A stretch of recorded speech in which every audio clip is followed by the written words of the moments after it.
I'm Sean Fletcher, presenter on Good Morning Britain, dad to Lily and Ruben, husband to my wife Lyned, and honorary Welshman. Bydd yn antur? I've even learned the language. Mae'n mynd I ffwrdd fel gwyliau. Na, dwi wedi gweithio caled. Now I want to complete my Welsh journey with a coastal adventure. Wales was the first country in the world to have a continuous path that stretches around its entire coastline. And I'm heading out to explore amazing places It's beautiful up here, isn't it? along its 870-mile route. Meeting those who live and work Fantastic. on this winding piece of paradise. This place is just like heaven. And immersing myself in whatever the coast can throw at me.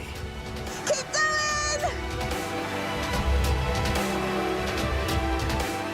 Welcome to the wonders of the coast path.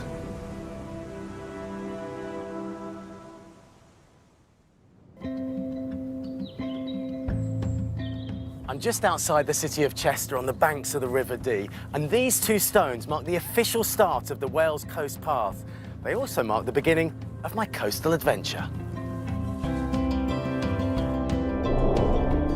The first leg of my journey is taking me along the North Wales coast, past Llandudno and onto the island of Anglesey, ending at its northwest tip at South Stag.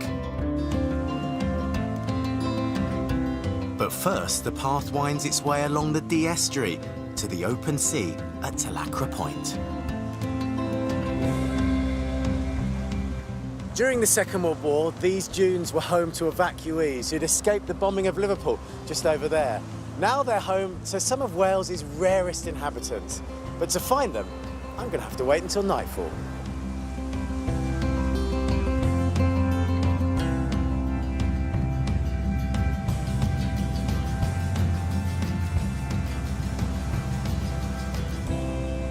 It's getting dark now, so we'll need these. My guide is amphibian expert Mandy Cartwright. Switch mine on. Where are we off to then? I think we'll head off this way first. Let's go. We're on the hunt for the elusive natterjack toad, the UK's rarest amphibian.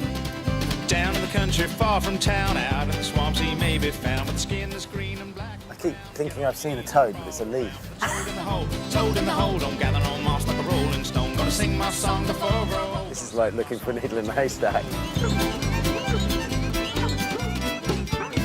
We're just going to have a look under this mat here. Just a bit of carpet, isn't it? This is a carpet tile. Toads do need damp habitats to survive. Could be one under here.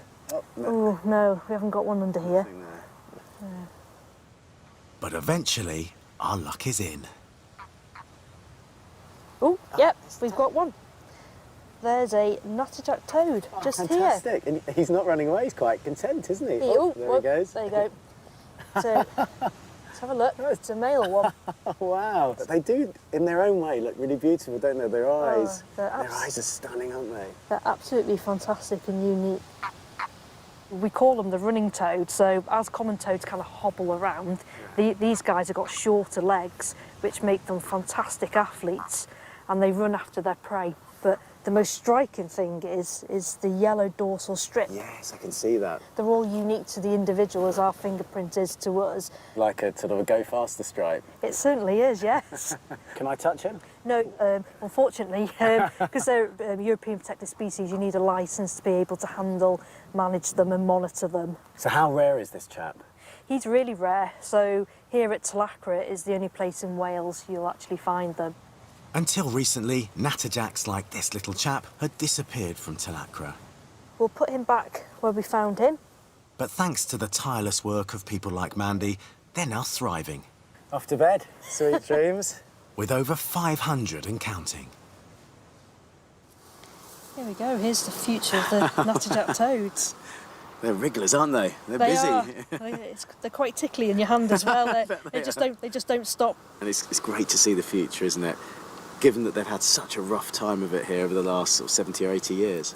They certainly have, but lucky enough, with all the hard work we've been doing, we've got them back here. Talacra is doing so well now, we actually use Talacra as a donor site for other sites up and down the North Wales coastline. But if they represent the future's bright because they've got lots of Yes. energy, haven't they? They certainly have, yes.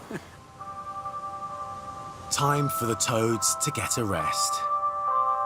And for me,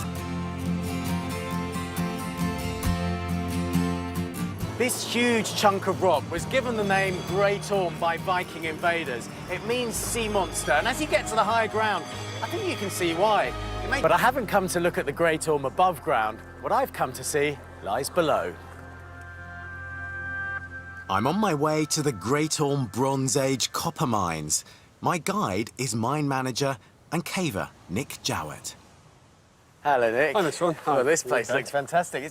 It's a lot bigger than I thought it would be. It is. It's actually one of the world's largest Bronze Age copper mines. But we actually think we've only uncovered about 5%. 95% of the site here is still buried under hundreds of thousands of tons of Victorian mine waste. How did you find it?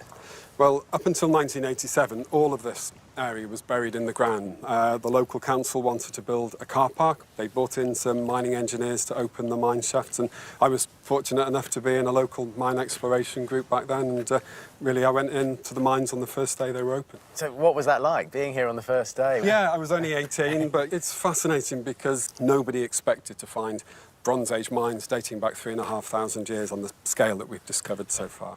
Well, I can't wait to look around. OK, well, you'll need a helmet to go underground. Let's go and take a look.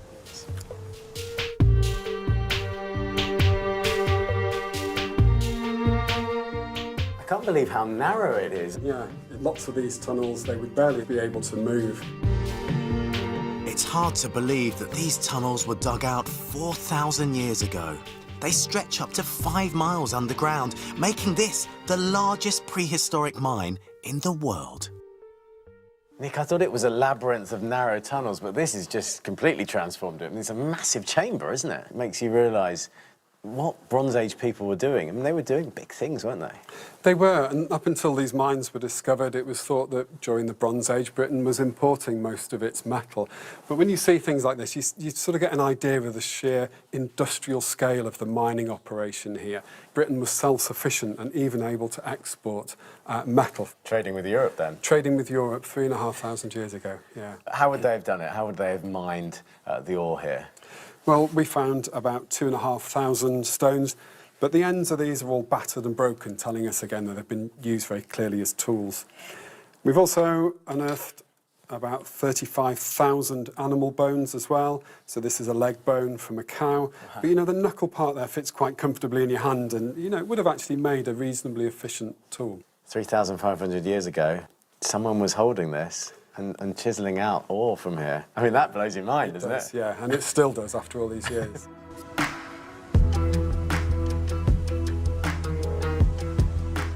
Back up above ground, things are hotting up. Archaeologist James Dilley is ready to show me how to make my very own Bronze Age axe head.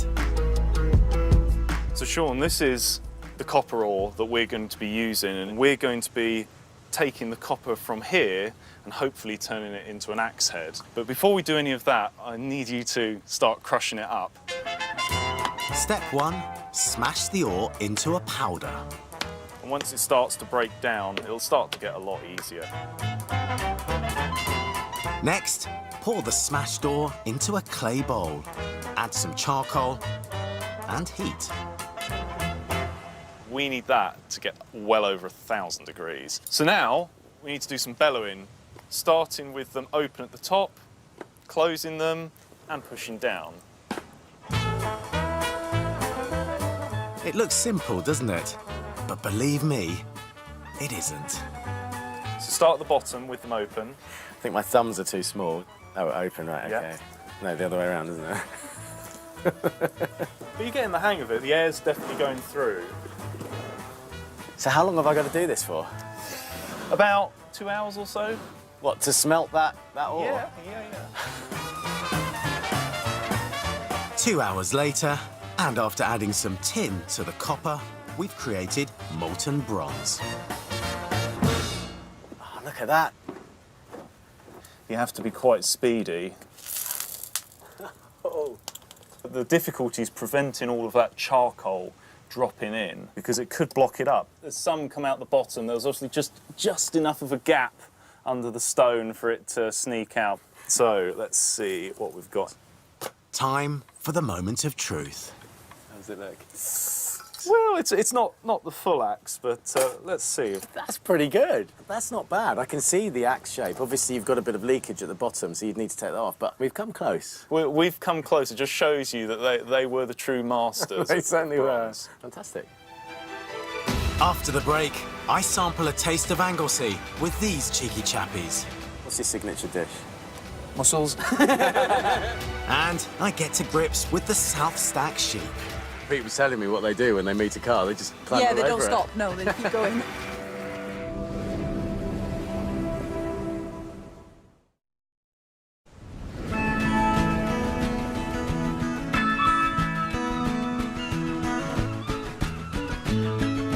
I'm on an adventure around the Wales coast path. And the first leg of my journey is taking me along the North Wales coast. I've reached Conwy Castle, built by King Edward I over 700 years ago during his conquest of Wales.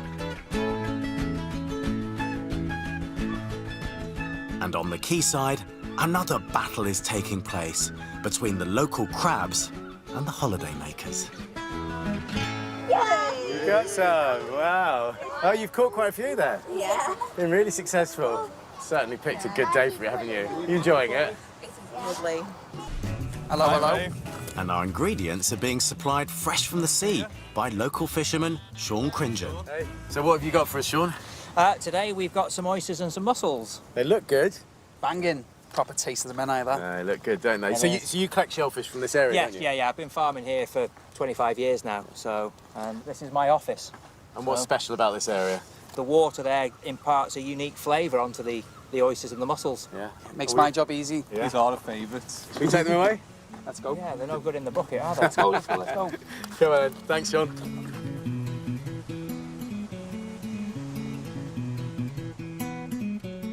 So what are we going to do with those beautiful oysters and mussels? We're just going to put the mussels in, whack a lid on, and just let them gently do their thing. We've got some red onion, a few lily put capers, and then this is the top of the fennel as well, which has so much flavour. Can you get everything there in Anglesey that you need? You can't get the lemons. yeah. It's not sunny enough. Yeah. You get quite a lot of this, can you? I mean, Yeah, you can. You know, we do a lot of growing ourselves now, so like the onions, the fennel, the garlic, that's all off our own land. But locally, you've got farmers growing all sorts. Right, mussels. Onions are sweated off, fennel sweated off. Make sure you give your mussels a good clean as well. That'll do us. what's your signature dish? Mussels. So I've lucked out today, haven't I? I've been listening to your accents. I can tell you're not originally from this area. What brought you here? We used to holiday here a lot, so we knew the place, and then we moved over 10 years ago, and then we just got wrapped up in that whole scene then. So the mussels are in? Pernod. Pernod? What about water? Well, we've got the fennel flavours going on, so Pernod intensify the same flavours you're using. Wow, that would be really interesting to taste that. Not locally sourced, of course. Well, got it from the local Tesco.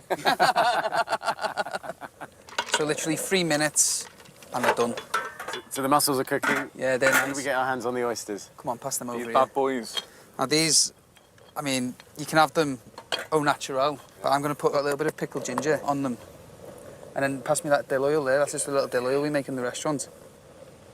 And then you can have a little squidge of lemon. Is that enough? That'll do you. Yeah. Just get away. Okay, right.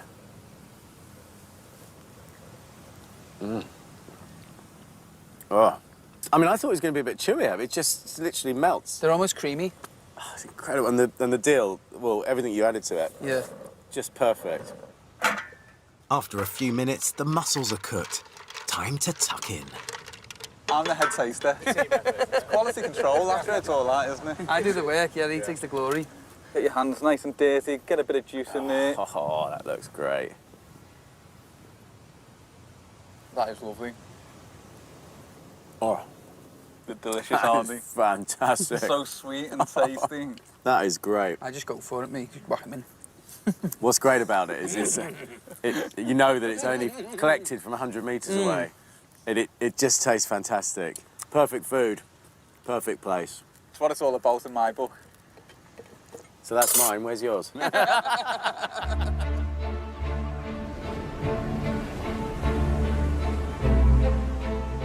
From the shores of the Menai Strait, I'm following the path up Anglesey's west coast to its tip at South Stack. Since 1809, its lighthouse has protected ships on the treacherous route from Dublin to Liverpool, warding them off the rocks below. I'm on my way to the top of the lighthouse to meet RSPB warden Denise Shaw. To reach her, I have to tackle over 400 steps and test my head for heights. But believe me, when you get there, it's worth the effort.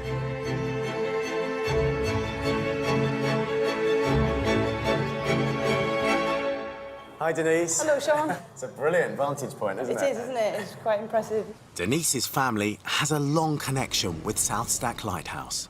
So that's my great-grandfather, and he moved here with his young family in the 1920s, looking very Looks like a proper lighthouse keeper. film star or something, doesn't he? That's a does. great picture. So who's that?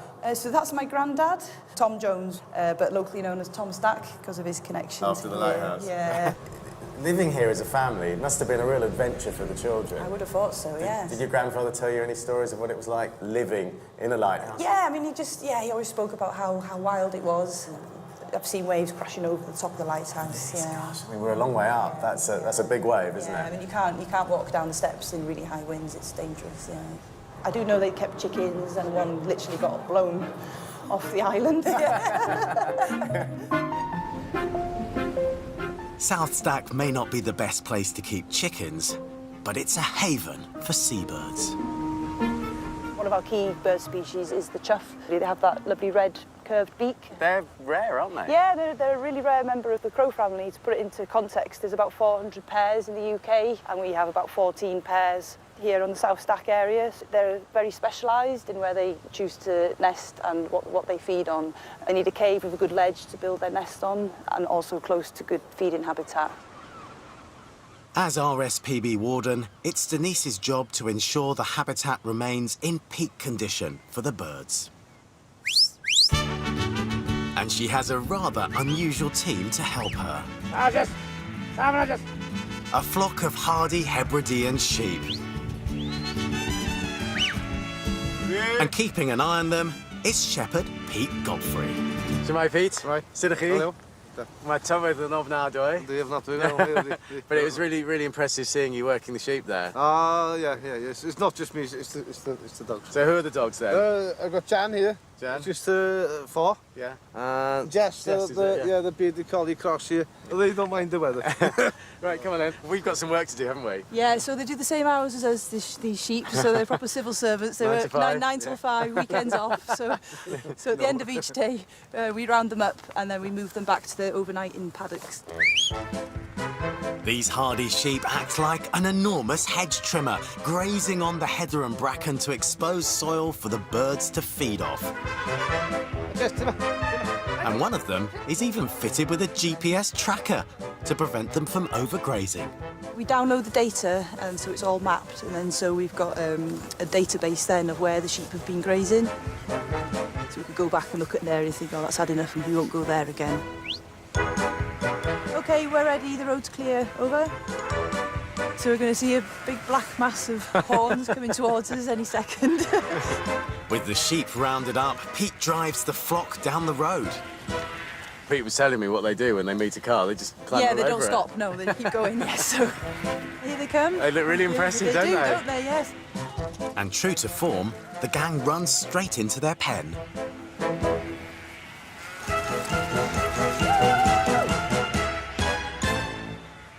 Here they are, this is bread and breakfast for the flock.